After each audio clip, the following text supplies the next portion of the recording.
Sony Alpha 1. Turns out it's a very aptly named camera combining the best parts of Sony A7R, A7S, and A9 series into one body. There's the stunning high resolution of the A7R, the strong video capabilities of an A7S, and the speed and uncompromisingly silent blackout-free shooting experience of an A9. Hey everyone, my name's Ryan Mense, and I'm a wildlife camera person who specializes in birds, and I'm a lucky guy because a week ago, Sony sent over their brand new A1 camera for me to check out. In this video, I'm going to be reviewing the camera in the context of bird photography and sharing my experiences from out in the field, so let's get started. For this entire week, I've been shooting the camera at 30 frames per second regardless of the subject or circumstance. I wanted to see the little nuances and gestures from my subjects and determine if 30 frames per second was giving me anything more to work with in terms of capturing the fleeting moment. There are the obvious instances where more frames per second came in handy, such as birds in flight, where having the wings at their up and down peaks is usually ideal. But I also saw value in the times when working with the bouncy, smaller birds that make unpredictable movements, and I could still come away with options. But beware, on my most shutter-happy shooting session, I walked away with 4,500 photos that needed to be culled. It takes a different kind of approach to go through that many photos than simply keeping things that are sharp or however you do it now, because that level of culling is still too broad shooting at 30 frames per second. Generally, you just have to ask yourself if the photo you're looking at is what you would have liked out of that situation, and once you come across one that's a clear and obvious yes, just quickly skim through the thumbnails of all the similar ones in the batch in case of any hidden gems that might pop out, and then delete them in mass without putting more thought into it. It's really the only way to get through it. On the day, I filled the 160GB CF Express Type A card, and I had overflow to the SD card. I did notice that the buffer will rack up more for the SD, which is not surprising as it can't clear nearly as fast. And then the following day, I unknowingly shot the SD card instead of the CF Express Type A. It's actually kind of interesting because it was basically a blind test, and I never hit the buffer limit or noticed my mistake of shooting to SD until I went home to unload my card. This is comforting because the price of the CF Express Type A cards right now is absolutely bonkers. One extra thing to note is that shooting the full 30 frames per second is only possible when the file format is compressed RAW and the AF priority is set to release. Also, it's available for the majority of Sony lenses, but if you're adapting something or using a third-party E-mount lens, the maximum frame rate is actually down to 15 frames per second.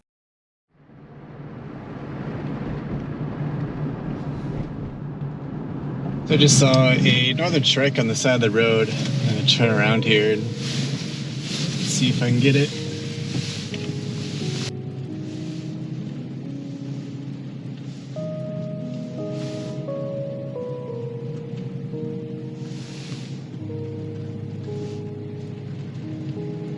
Oh, there it is. It's way out there.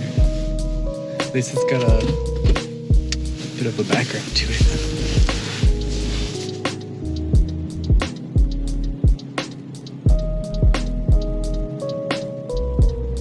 It's actually really nice if it looks my way.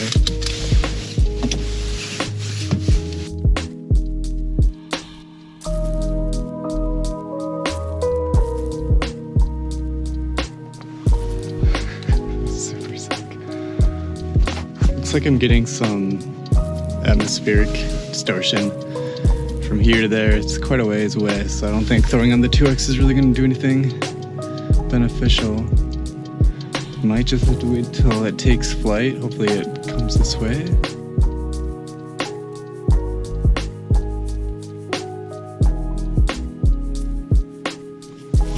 Got some shots. It keeps on going further and further away though.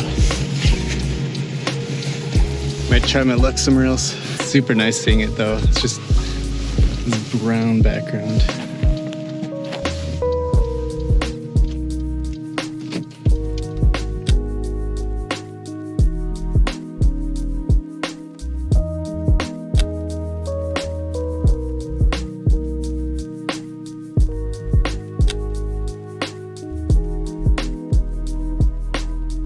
As anyone could have probably guessed, the A1's autofocus worked extremely fast for photography, but the real story for me is the addition of a new subject detection mode, Bird Eye AF.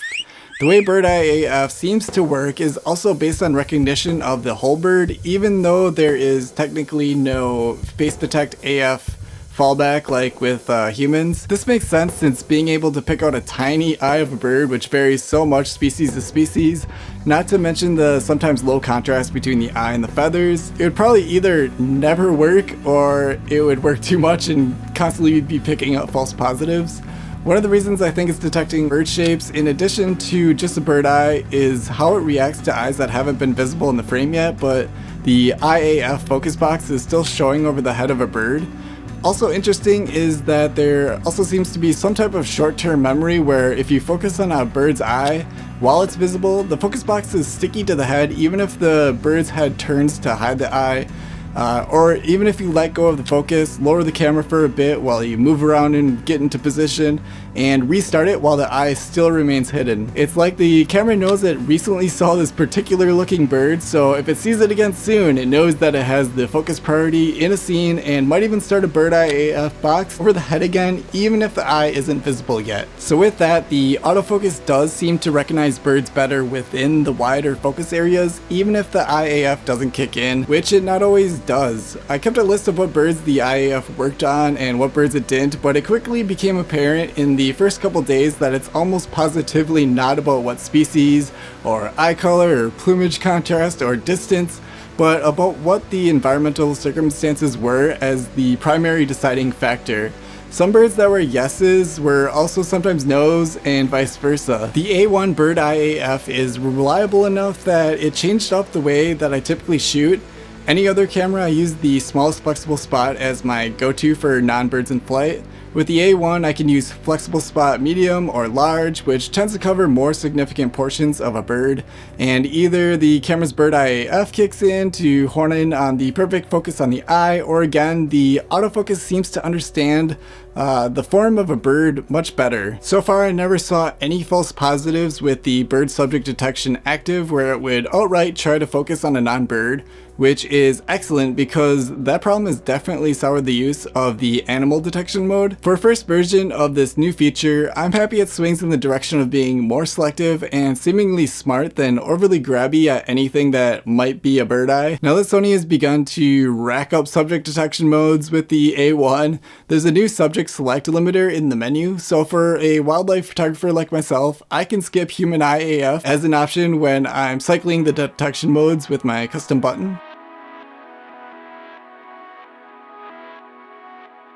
If I had to describe the Sony A1's autofocus in one word, that would be aggressive. It is hungry to find focus. It's really powerful stuff, and it's going to take you back a little bit at first because you're going to start using it and you can't feel it, but you can almost sense it. It's just that strong when it's just whipping from one end to the other. So that's cool to see. And then I want to talk about the teleconverters a little bit. So the 1.4x here I got mounted on, and that barely takes a hit to the autofocus at all. You don't notice it. It's not going to do anything meaningful. It's not going to slow you down in any way. It drops down the 200-600 to an f9 lens at the long end, which is not bad. You got to keep in mind when you do the conversions, the depth of field is actually shallower when you add teleconverters onto it, whether that's the 1.4x or the 2x. So don't get discouraged by the big numbers for the f-stops in terms of depth of field. That's not really the issue here. It's more about just the light. Then I also got the 2x here, and it's almost the same story. It's actually super impressive. I have not seen a 2x perform this well on a lens ever. So it does take a little bit of hit to the autofocus, but nothing like you're used to seeing.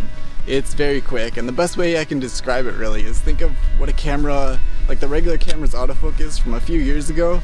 That's what it's like now with the A1 and the 2x. It is also incredibly fast, going from really close up to really far away, and just those huge sweeps in the focus that usually result in focus hunting with any of the other 2x's that I've ever used. The image quality is also really nice. Another thing worth mentioning is the rock steady stabilization. So we've seen the 5.5 stops of image stabilization in their cameras before. Somehow with the A1 it just seems different. It seems way more powerful. When I was using the 200-600 with the 2x teleconverter, making it 1200 millimeters, when you're looking down the viewfinder and the stabilization is not on, it is so wobbly, it's crazy when you're handheld. And once you activate the stabilization, it is just nailing it. It is rock solid. It's crazy to see. I don't know what's going on, but the stabilization seems way better than any other Sony camera I've used before.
I didn't get to shoot much video, but I did go out for one evening to film golden eyes on the river. I recorded my footage in S-Cinetone since I haven't used it before, and it looks pretty nice. The main thing I wanted to convey here though is that the autofocus for video is still terribly unreliable for birds. At least ducks on the water or flying low over the water, since that's what I was shooting. But I sucked it up and I shot autofocus for the entire evening, and wow, I really got screwed over on a majority of my best shots where it was either front or back focus just a little bit. So if you thought the A7S III autofocus was bad like I did, the A1 is really just the same story. It doesn't help that there's still no focus peaking in autofocus, because at least that way I can somewhat monitor accurate focus on the tiny display and make adjustments instead of ignorantly thinking everything is fine. I did a basic noise test, and what I found was a little bit surprising. First, I should admit that I hate these kinds of stale in-studio technical tests. They mean almost nothing in real-world shooting, which is why I always focus on the hands-on experience in my reviews instead.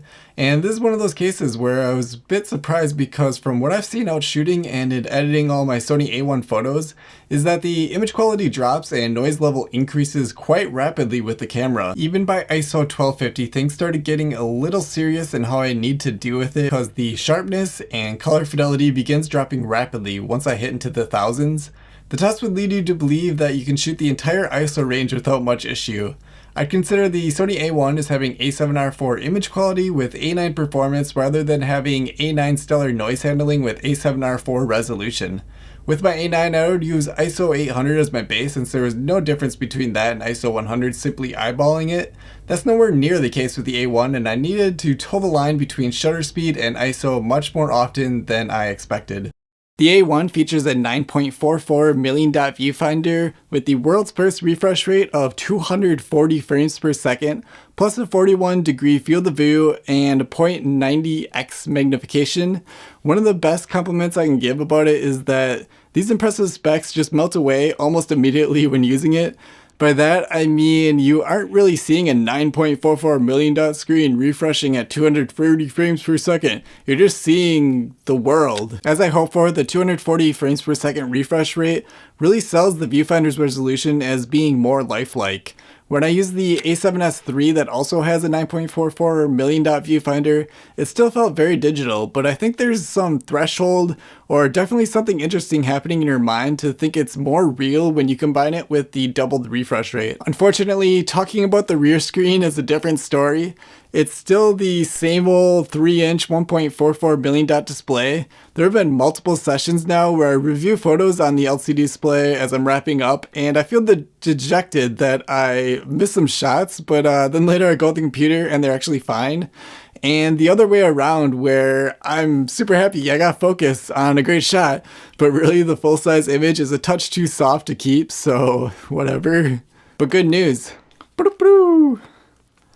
We got the flip up screen, not flip out, because flip out screens, remember, they're the worst. Flip up. Yeah, boy. Now I want to talk about the battery life for a little bit. And first off, there is a new setting in the auto sleep timer where you can just disable that completely so it will never go to sleep.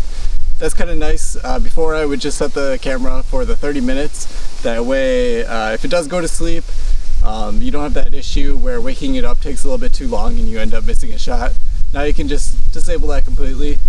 And then talking more about that battery life, it's about 2.5 hours I find, and I have all the settings maxed out, so I'm shooting with 200 frames per second viewfinder and the high refresh and high quality display setting in the menu there. And 2.5 hours is definitely much worse than any of the other Sony Alpha cameras I've used. But that said, it's also giving you a better experience. And typically when I'm out shooting wildlife, I'm out here for around 3 hours. So every single day I've been swapping batteries near the end of a session. But I will pay the price of battery life for a better shooting experience all day long. So it's a beautiful sunny day today, but just a few days ago it was snowing like crazy. It's come down really hard. And I was out there with the A1 and it performed pretty well. So I got it completely covered in ice, especially the top. And that snow melt that just creates more wetness and moisture throughout everywhere on the camera on the outside. And I got nothing bad to report. It didn't seize up in any way, didn't stop working in any way. And the only reason I bring that up is it's in contrast to when I owned the A7R IV. And I was outside in very similar conditions and I got it iced up pretty well, but things started seizing up and it stopped writing to the memory card just temporarily. So those are my initial impressions using the Sony A1 for bird photography and a little bit of video as well. Let me know what you think of the camera in the comments below. Thank you so much for watching. Please subscribe if you haven't already, and I'll see you next time.